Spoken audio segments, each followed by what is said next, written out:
I've always been of the opinion that writers are some of the bravest people, because we have to kind of deal with non-stop rejection, non-stop people complaining about our work if we're lucky lucky enough to get it produced, and also just people just telling us we're not good enough all the time. It's really, really harsh, actually. As an industry, it's really tough, because it's basically like going on non-stop job interviews over and over and over again, and maybe not even getting paid for it and all that kind of stuff. It's tough. It's really tough. As a script editor for 20 years, I've heard what works.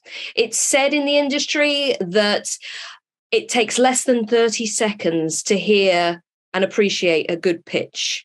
It's kind of like, I know it when I hear it. And that is definitely something that does seem to happen a lot. Okay. But more importantly, I've heard what doesn't work. Okay. So great log lines are needed. Good log lines get the attention of producers and agents in particular. You can talk about these log lines in real life, like I mentioned a moment ago, or online. It doesn't matter. When I say pitching conversationally, I mean just always having it ready. That opportunity dissipates, and that's such a shame. That's why I always encourage all the banter writers to have super deluxe polished log lines ready to go, that they can just deliver just straight off the tongue. Boom, this is what I'm working on. Moving into the top 5 logline mistakes. Number 1 is too vague. Okay. A lot of writers really worry about spoilers. And so they really couch it in language where they describe around the story. They don't get right straight into the bullseye, the meat of the story, which is a real missed opportunity. We need to get out of the intangible, as I call it. Secrets are intangible, and we want to actually understand what is the real event here. What is the meat of this story? Okay.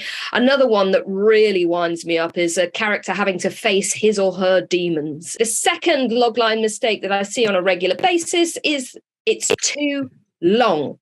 You're supposed to be able to have 25 to 60 words, but generally speaking, the shorter the better. The more high concept a premise is, the shorter it will be. Dramas and literary fiction can be longer because it's character-led.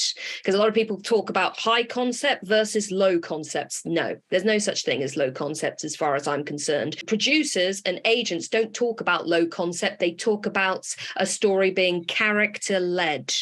Okay, so in other words, the everyday stuff, the kind of struggle, the individual struggle of being whoever you are, is character-led, versus the high concepts, which is like big robots, dinosaurs, serial killers, all that kind of stuff. Number 3 uses questions. Usually it says something like, will the character do X, Y, Z?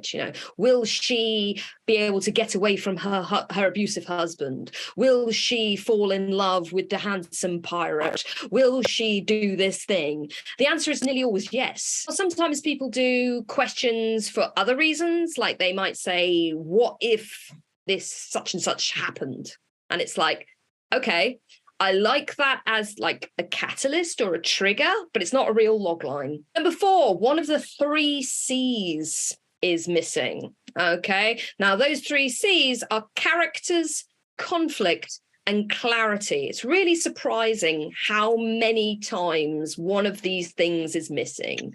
Generally speaking, writers know characters need to kind of be the feature of the logline, but they forget that they need to do something in terms of the conflict. They need to have a sense of something bad happening in some way. Drama is conflict, and that means drama is bad things happening. Even if we're thinking about these things which are quite nice and feel good kind of stories, they still have to go through adversity in some way. Something is threatening the status quo in some way.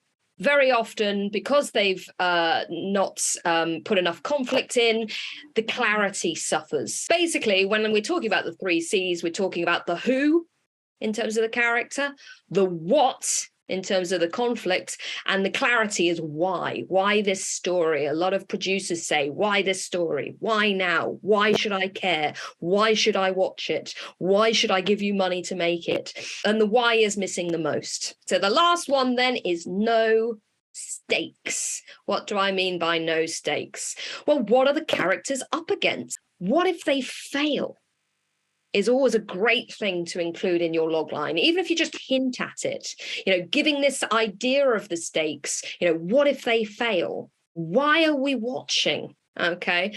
Because remember, we don't watch stories or read stories about characters. We watch stories or read stories about characters who do stuff for some reason. Okay. And it's this part, there's some reason on the thing, and sometimes the things they're doing as well, that's usually missing from a log line in some way. And that's usually to do with the conflicts.